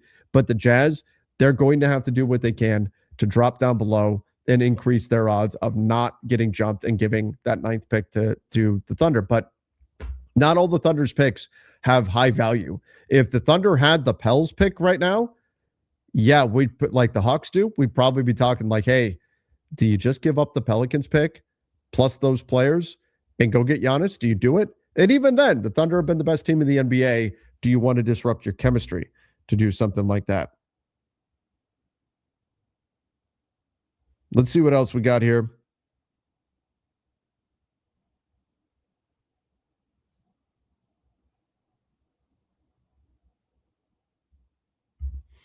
Lakers need to find Sam Presti's intern and hire whoever this is to replace Pelinka. Well, that's one area with Mark Walter now in charge and his deep pockets. I would like to see the Lakers. I'm not saying fire Rob Pelinka, but where you can see a richer owner than the one you had, or at least primary owner, where you can see the value of that is not necessarily on the court, because every team operates within the salary cap and all of that. You can't just go spend. This is not MLB. But where the salary cap doesn't come into play, it's with coaching, it's with front office personnel, it's with facilities, things of that nature. Those are areas where you want to see an infusion of funds. And that might mean more basketball brains in the room. That might mean better training facilities. Not that the Lakers are bad there. That might mean a more beefed up scouting department, analytics department, those sorts of things. We know they got rid of their scouting department recently. Those are areas where you want to see Mark Walter make it make sense. The Pelicans can trade for Daniel Gafford. They could. The question is whether they should. And then what do they give up in order to get him that the Dallas Mavericks want? Now, if the Mavs are in full fire sale mode here and they're trying to build for the future, maybe they could. Daniel Gafford, $14.3 million on the books this year. Pretty reasonable contract for the type of center that he is. If you're the Pels, are you buying right now? There's a report from this morning that the Pelicans, apparently Domantas Sabonis expected to remain with the Kings. Talks with the Raptors have kind of fizzled out. But if the Pels really think they are a playoff team, that they've just been besieged by injuries, I won't disagree that they are better than what their record would suggest and that injuries have been a factor. I would stop short of saying they're a playoff team. There is talent here, but I don't think they could look at it and say, oh, we should be in the playoffs, especially in the West right now. But could the Pels go get Daniel Gafford? Sure. The question is, what are you willing to give up in order to get him? You already gave up your first round pick this year. I'm not suggesting Daniel Gafford should be worth the first, but do you give up multiple seconds and, I don't know, Kevon Looney, something like that? Do you give up multiple? You're not touching Derek Queen, Jeremiah Fears, DeJounte Murray, Trey Murphy. DeJounte Murray, at this point, you might as well let him try to rehabilitate his value next year. Obviously not, Zion. You're not getting into a Zion trade or anything like that. So Is that a Sadiq Bey deal? Is that Jordan Hawkins? Maybe you do something with Jordan Hawkins. That might make some sense. Stack up some salaries there, and there you go. I don't mind going after him as a player to put out there with in a 3 big-ish rotation with Derek Queen, Zion Williamson. But if you're doing that, what are you doing with Yves Missi then? Is he on the move? Because then you start to get a little crowded. Could Austin Reeves get cautious if LA bets on Giannis next year? He'd know he'd be included in a trade package. He could also decide to choose his destination himself with all the teams that have cap space. I mean, if the Lakers were to trade for Giannis, it would probably be happening over the summer anyway. So that's not like Austin would have to sign his contract, and then he wouldn't be trade eligible until I believe January 15th. Giannis is probably not a buck all the way through January 15th. I would think if he's not moved by tomorrow, which, by the way, we are now 20 minutes away from 24 hours away. So we're 24 hours and 20 minutes away from the trade deadline. So I don't think that the Lakers going after Giannis would suddenly make Austin think that if he signs a contract, he's being put in a trade. He wouldn't be eligible to be traded as soon as he signs the contract, unless it's a sign and trade, in which case he'd be signing that contract with the Bucks anyway, and he'd have to be willing to go to Milwaukee to do that. So it's not like the Lakers are going to pull a fast one on him. Here, Austin, here's your contract. And the second he finishes signing it, got you. We traded you. Enjoy Milwaukee, right? They can't do anything like that. But as far as choosing his destination himself, that's why if you're a Lakers fan and you want Giannis to the Lakers, you can't put him into a trade and assume that that's something you can do, because Austin gets to decide whether or not he wants to sign in Milwaukee or anywhere else this summer. Do I think the Mavs trade Kyrie too? I don't. It seems like the Mavs love Kyrie and they want him to be a part of their foundation moving forward. Does Kyrie want to be part of it, or does he want to be moved? That could be a factor there, but I think there's no pressure at all on Kyrie Irving to come back right now. There's no pressure to come back. The Mavs are going to be in tank mode. Try to get the best draft capital that you possibly can, or the best draft assets that draft odds that you can. And I don't see the Mavs necessarily needing to move on from Kyrie Irving. Now, if Kyrie tells them, please get me out, that's a different conversation. But I think the Mavs want Kyrie to be part of their future. They like having him around. And remember, the Mavs don't have control of their future draft capital. So even though they made this trade with AD, they're going to want to win next year. They're going to want to hit the ground running next year. And I know that they don't have AD now, but Kyrie, Flag, if they keep Gafford, Washington, PJ Washington's not trade eligible to this summer anyway. Najee Marshall, they reportedly want to keep all these guys. Let's say you want to do that. And then you get a good draft pick. Maybe they get AJ DeBonsa. Great. Now you're pairing him with Cooper Flag moving forward. Off you go there. And they're going to try to buy on the market this summer. And so while Kyrie may not fit the Mavs right now this season, it is in the Mavs' vision here, and has to be because they don't have control of their draft pick next year, that next year they're ready to go win basketball games. That has to be the approach for Dallas. So Kyrie can be a fit for this team. Per Sam Amick, Lakers unlikely to make a trade. Yeah, unfortunately, I think that's probably accurate. I don't know that there's much out there for them right now. They just, if you aren't, part of the problem is if you aren't willing to take back salary, then Gabe Vincent and Maxi Kleber have zero value. No team is calling asking for those players. They might ask for those expiring contracts. So if you aren't willing to take back salary, then there's zero value there that you can provide. You think LA can at least work buyouts with Maxi and Gabe at a lower cost than what they are owed to be buyers on the buyout market? They can be buyers on the buyout market regardless. They have an open roster spot.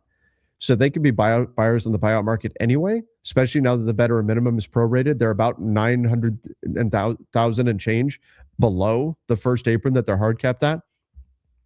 So they don't have to do that in order to be buyers on the market. Now, if, suddenly Maxi said, don't want the rest of my salary so I can be a free agent or something. Okay. But you don't need to buy out those players in order to go do something on the buyout market. Nor the other thing is, if you're Maxey, let's say, are you getting are you accepting a buyout? Because if you do, is anyone picking you up? If you're Maxey and you're suddenly a free agent, is anyone signing you? I hate to say it, but the answer is probably no. The answer is probably no. So, if you're Maxey, why give back money? You're not going to replace that money with somebody else signing you.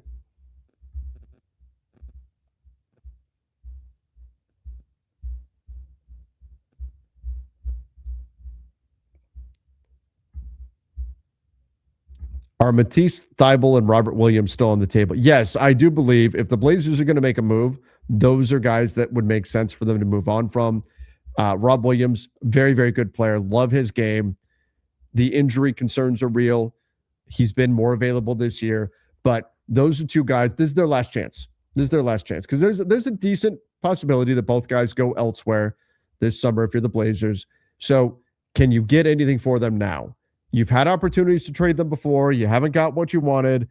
This is your last chance before they hit free agency.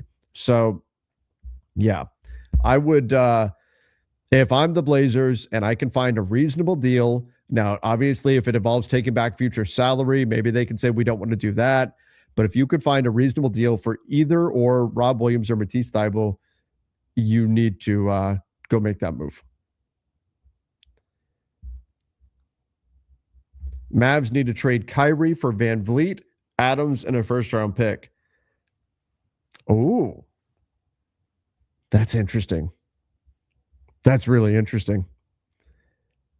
Do the Mavs do that, or do you value what Kyrie brings over? Because the point that you're making with this is that Van Vliet and Adams are not playing this season anyway. The Mavs aren't trying to win this season anyway.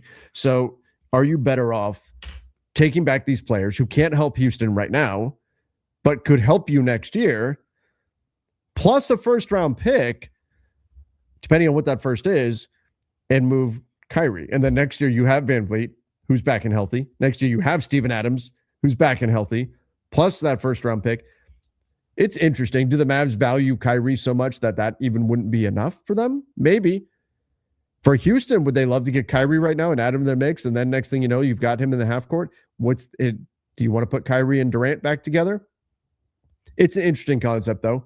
If you're Houston, do you try to move Van Vliet and Adams simply because you know they can't play this season? Or do you hang on to them and say, we care about more than just this season. You guys are part of our future of this club. Steven Adams, we know you're going to be back next year, $13 million, then $11.9 million after that. Van Vliet, $25 million expiring contract. Can you do something with that? I like that for Houston side to go get Kyrie for two guys who can't play right now. And then you can make a real push to go win the whole damn thing. I like that for Houston. I would question whether or not the Mavs would move on from Kyrie at this point.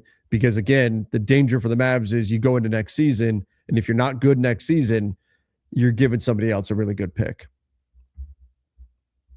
But it's not a bad idea. I like the thinking.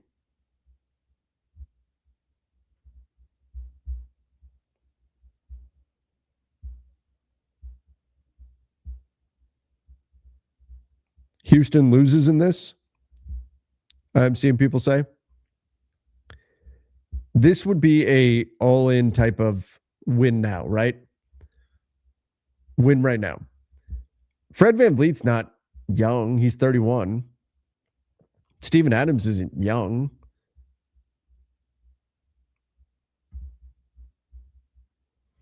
Are we allowed to trade Gabe for a bag of chips? Depends on the kind of chips. Like, are we talking about the high quality, like the kettle chips? Probably not. Like the store brand, like the Walmart brand Lay's, then you can probably go with something like that. You're still going? Yeah, we're still going. We're talking about what brand of chips you would trade Gabe Vincent for. Oh, that's mean. Right. I know. We got into meat. I was just making the point that if it's like the high quality, like the kettle chips, you're probably not Cape going Cod that far. Lays? But like the Cape Cod? Walmart brand, like the Lay's, but it's the Walmart brand, like you could probably do those. Those are the Cape Cods at home. Those are the big, nice chips at home in Massachusetts. Right. Of course. Did I miss joking. anything? No, nothing else is. Well, I'm just going through the last super chats here. All nothing right. else has popped here. Can Rozier be traded? That's the way it seems. Mm-hmm. If so, is there any benefit to trading for his expiring and receiving second round picks that can be flipped in a follow up? Frees up a spot too. Yeah, maybe. I mean, Yeah. I don't think Miami's going to use his just to get off his contract like that. Mhm. But I mean, maybe they could, but I don't think they would do that. I think they just let it run. If they can't use him in a trade to improve the team, they'll just let it ride. Right. I don't think the Lakers are making any moves at the deadline, and the real plan is to wait for the offseason to chase a dream for Giannis. I think it's Giannis or just flexibility in general over the summer. If they don't see anything that they think is good enough right now, then they'll wait and hope something better comes along. I've been saying for a while, though, that's putting way too many eggs in the basket of this summer and putting a lot of pressure on. You have to put together a whole team this summer because you can't go into next season and not have a team ready to win with Luka. You just can't do it. So that puts a lot of pressure on getting. You better be hearing stuff right now about what's coming this summer if that's ultimately going to be where you land, because that's a lot of work to do. That's waiting until the last minute to start on your book report and then try to cram the whole thing in. Yeah. Did you do that one that somebody asked about where OKC is creating the roster spot for? Yeah, we talked about Ousmane Dieng. Yeah, so it looks like Dieng's going to go for Plumlee. Then Mm-hmm. Plumlee will get waived. Yep. Then they'll do the McCain trade. That seems to be the order of operations here. All right, I can't imagine Philly doesn't want to take on Plumlee's salary, so I don't think it'll get roped into a 3-team trade. Let's go here. John said, "You all the FC reporters, NBA." I mean that too. Trev, what that means? Yeah, I don't either. Not like how people like do the FC like from the football thing where they're like. I'm assuming it's a good thing. Yeah, I'll take it based on context. Sure. Trev, what can the Lakers do to get Day'Ron Sharpe? I think the price on Day'Ron's probably going to be too. I mean, he was awesome last night against the Lakers. They could have had him over the summer, and they chose to go elsewhere. But what can the Lakers do to get Day'Ron Sharpe? Oh, fan club. Oh, okay. Is that what it means? Well, people do like people say things like I thought it was football club. Like they used to do like Messi FC and all that stuff and that. So, but anyway, I think the price will be too high given what the Lakers have to offer. Like, are you giving up that first for Day'Ron Sharpe? No. Are the Nets selling Day'Ron Sharpe for Gabe Vincent in a second? No. Yeah. Right. So that's where it gets tough. Yep. To come up with that. And then Keith, can Boston flip trade Vooch to the Lakers? Love you guys. I don't think the Lakers should want Vooch. He doesn't fit their team. And Boston went and got him for a reason. Yeah. Yeah, they don't need him.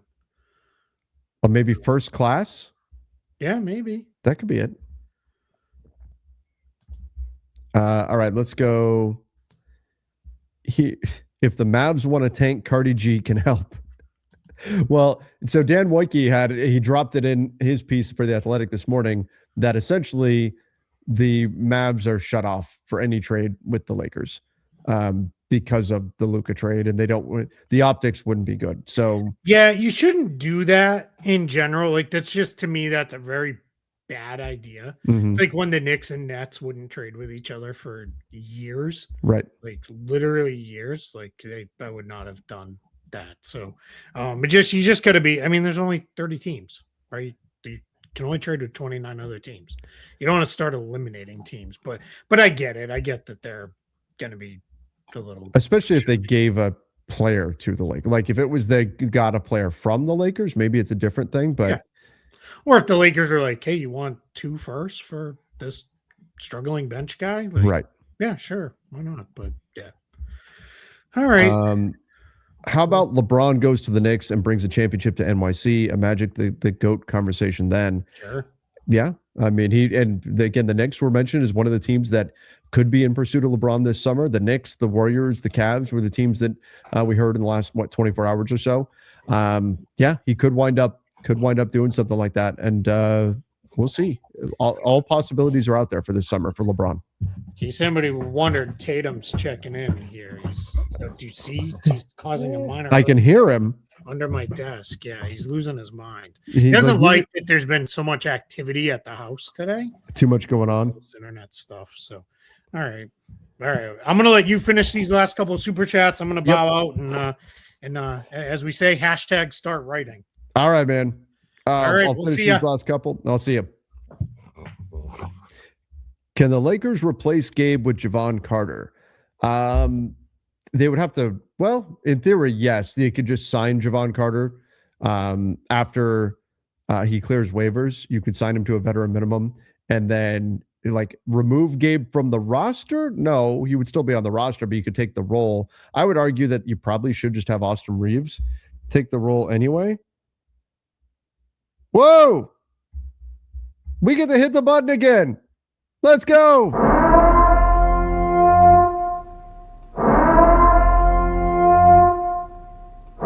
have an early trade to announce. We have a trade. Just when we were about to wrap things up. Wow. Keith's jumping back in. Or I'm not ever going to leave, and we're just going to just going to stay here. Just in, the Chicago Bulls are trading Kobe White and Mike Conley Jr. So Mike Conley now getting rerouted to the Charlotte Hornets for Colin Sexton, because there's got to be a guard coming back. Ousmane Dieng, who the Hornets are just picking up in the trade with the Thunder, and 3 second-round picks. I like this for the Hornets a lot, because this assumes they're going to re-sign Kobe White. I don't think Mike Conley even sticks. There's still a good chance he gets bought out. I don't know that they'll need him, but I like Kobe White there quite a bit. Colin Sexton's done a nice job, but big Kobe White fan. So sorry, I'm dying. Keep talking. Oh, Trevor's got it going down the wrong pipe. So I was too talking about the trade. Somebody said finally Kobe to the Hornets. So yeah, I like it. This is a good deal for Charlotte. Like, Charlotte's making a run. They want that play-in spot and maybe more. We'll see. Like, they're not bad. Like, they're actually pretty good. I think he fits too. Like, they're fun. They're this high octane offense, and Kobe White fits in that. This trade really got to you, man. It got to me, man. I'm like, oh my God, Kobe White. Kobe finally to the Hornets. Colin Sexton to the Bulls, because you had to get a guard back. What do you think of the return? Dieng in 3 seconds for Kobe White. They wanted a first. 3 seconds isn't a bad compromise, though. No, it's right. Yeah, 3 seconds. I mean, we'll have to see what they are. Yeah. Especially if the Bulls made the decision that they were not going to be the team to pay Kobe White. Yeah, absolutely. Where's my Twitter? Does this mean Ayo Dosunmu is on the move? I mean, he still could be. He could be. I got the sense that he was a little more likely to stay and be re-signed by the Bulls. Mm-hmm. So we'll see how that goes. So we'll see. This may get ultimately roped into that Thunder trade because obviously Charlotte, they don't have Ousmane Dieng yet.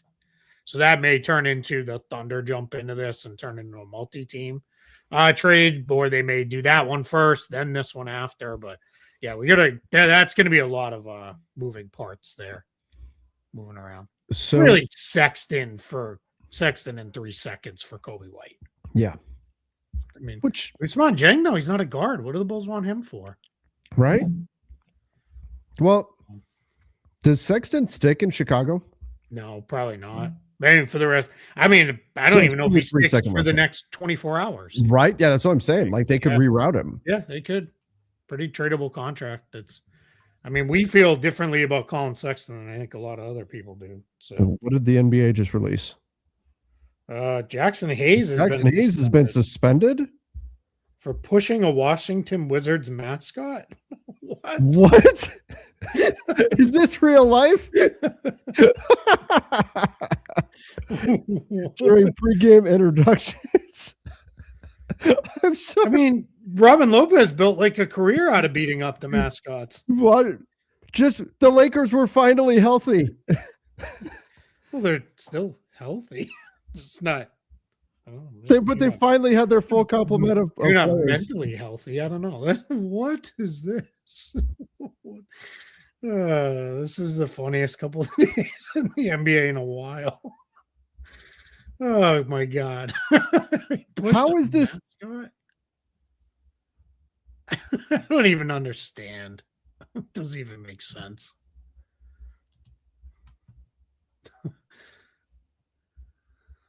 My God, he got suspended for a game for pushing a mascot.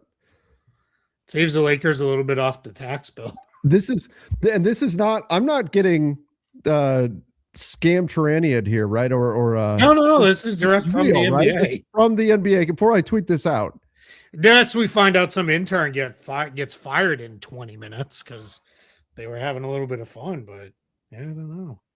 Wow, what a goofy thing to just drop in the middle of the trade deadline. Yeah, this is legit from the NBA communications account. Yeah, I retweeted it. Wow. Oh goodness. This league, man. Well, you go do a 20-minute video on that. I'm gonna go break down what in their cap situation. Now let's keep going here. Anyway, big trade, Kobe White going to the Hornets. The Hornets have been good. I think I was talking about this on radio in Charlotte a couple weeks ago that like the Hornets, people keep talking about draft capital with them. I think they could really benefit from making the play in. I know for most, like we look at Chicago and we say, God, they just want to make the play in, and that's so frustrating. All that. Like the Hornets making the play in, that could really be a stepping stone toward what they can turn this team into. And I could see them surviving the play in the East, right? Especially at the way they're playing right now. They've been red hot. So I think so they would come in is huge. Yeah, I'm gonna say they're gonna overtake the Bulls. They're only a game behind the Bulls. Bulls are clearly pivoting in a completely different direction. So then it becomes they're a game and a half behind the Hawks. Not bad. They could certainly make that up. They're a few games behind the Magic and the Heat. So let's say the Magic and the Heat stay ahead. Hornets win the 9-10 game and then beat the whoever loses out of Heat and Magic. Sure, why not? Yeah. The way they're playing would not shock me. I'd feel a lot better about them if they were playing like the 86 Celtics because they seem to play incredible against the better opponent they play. They do. Well, I mean, is that like they're not going to give, if they make it through the play, and they're not going to give Detroit or the Knicks like probably a scare, but could they take a game or two? Sure. I mean, they could get hot and win a game or something. And this is the important thing. This is where like Detroit, right? Remember when a lot of people were like, well, who cares? They're just going to get knocked out in the first round anyway. Yeah, but you use that to get your players that experience and start to learn what the playoffs are about. Exactly. Players are completely different than anything else. So I don't mind if they make that run. All right, let's go here. Lakers receive Rozier, 3 second-round picks. Miami, Vando, Connect, Gabe. Why would Miami want to take on Vando's salary? Yeah, they wouldn't want to do it. They'd rather just have the expiring. We already talked about the Jackson Hayes thing. Yeah, we just did. Yeah, we laughed because we talked about it. Absurd. It's real, and it's not Shams troll. That didn't come from Shams. That came from the NBA. Direct from the NBA account. The NBA themselves. Yep. All right. What do we think? We're gonna get another trade here in a minute or two. Under 24 hours to go. So this says, Trevor, you should be our new GM / team operations. I wouldn't say no. I don't think they'll be calling me though. Possible last year of LeBron, AR on 11 million, and a wasted year of it's 14 million, but still a wasted year of Luka's prime with 50 million expiring on the roster, but cap space with RFAs and Giannis pipe dream. LOL. Yeah, I mean that, like Wojcicki noted, like, well, Walker Kessler and Peyton Watson, all these guys are restricted free agents. You have to just ignore restricted. They don't even exist. They're not real. They're not real. You may say Denver could be pushed, maybe, but otherwise you have to pretend that restricted free agents cannot be a factor in your thinking at all. They do not exist. The incumbent team is almost always going to match unless you do something stupid and turn them into a negative value player by way overpaying them.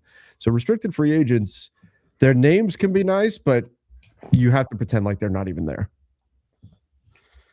Everybody who's asking, like, did they, like, hey, Kobe White's traded, talk about it. Jared McCain was traded.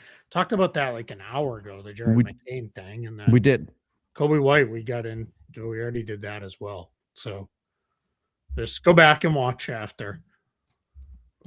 All right, let's go here. No, Trevor, we need you. I'm better now. I'm good now. I was only dying for a moment there. What are Studio Stu's thoughts on Gabe and Disney Rob? Oh, he doesn't care. As long as he has a warm blanket to sleep on. And by the way, I ordered these cat warming blanket things that are specifically for cats. They can't get to me right now because I'm snowed in. Hopefully that'll end in a day or two. But he's going to be so happy when he gets that. Lakers have to be like OKC and improve via the draft, then develop players so they can pawn off some players to cover Lakers tax on future trades. Well, first of all, you got to have draft capital. And they do have some. They're not missing all their draft capital. But remember, OKC wasn't just, hey, let's go all in on the draft. OKC also got what turned into a generationally amazing trade in the Paul George trade, right? Where patience to that, and I'm not being insulting. The Lakers fan base market has not shown that level of patience with, like, you have to tank for a few. Well, and the Lakers did tank for a few years, and it got them Brandon Ingram, Lonzo Ball, and D'Angelo Russell. Like, there has to be an element of luck too to wind up with, right? Like, because then you flip them turned into AD, you won a title. Right? So, I mean, that's essentially what you're talking about doing here. I will say this. I think one of the single biggest improvements we will see with the Lakers over time is with the Lakers have over the last several years. It's kind of funny because it had been like some of the marquee franchises in the league. The Knicks, the Bulls, the Celtics, and the Lakers had run these super duper small front office staffs, small analytics staff, small scouting staffs. Just they didn't put a lot of money into it. It's very much like they say in Moneyball, right? Keep the money on the field, kind of thing. Keep the money on the court. The soda money. Yeah, exactly. This is where Mark Walter is going to, kind of.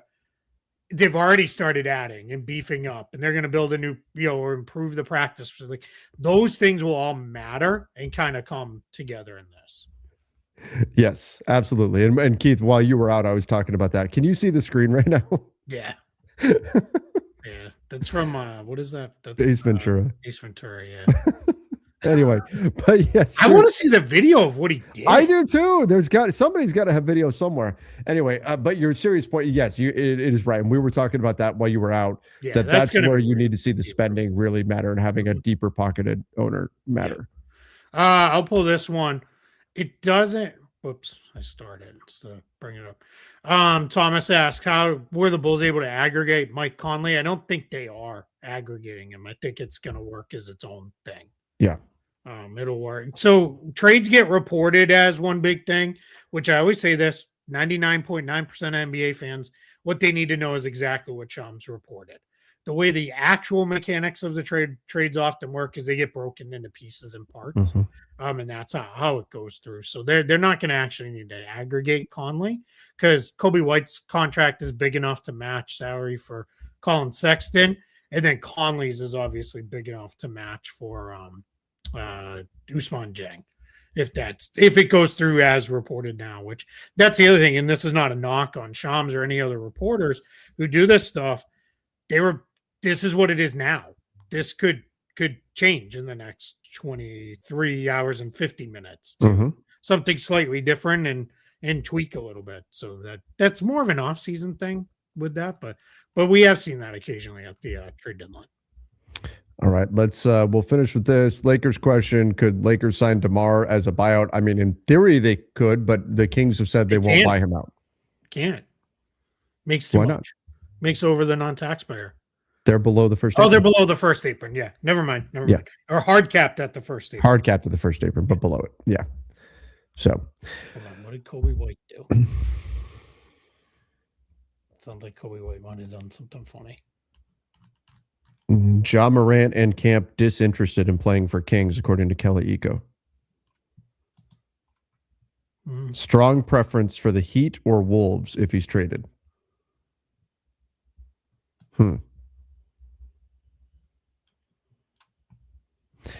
All right.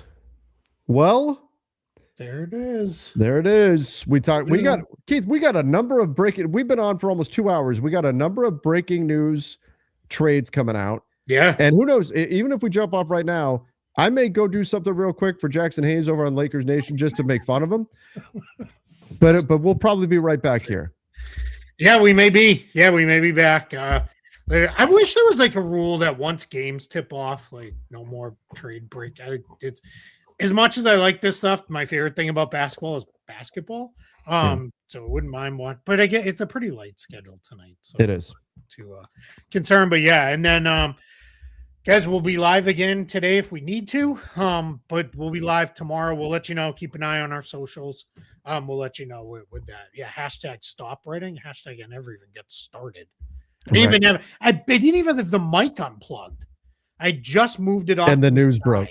And then that tweet came out. So yeah, there's gonna be. I just got a text from somebody who said they're gonna that series of deals with the Thunder, and they're gonna get that's gonna get all tied into like one big trade. That makes sense. In the end. So yeah. So we'll see with that. But all right, everybody. Appreciate all of you.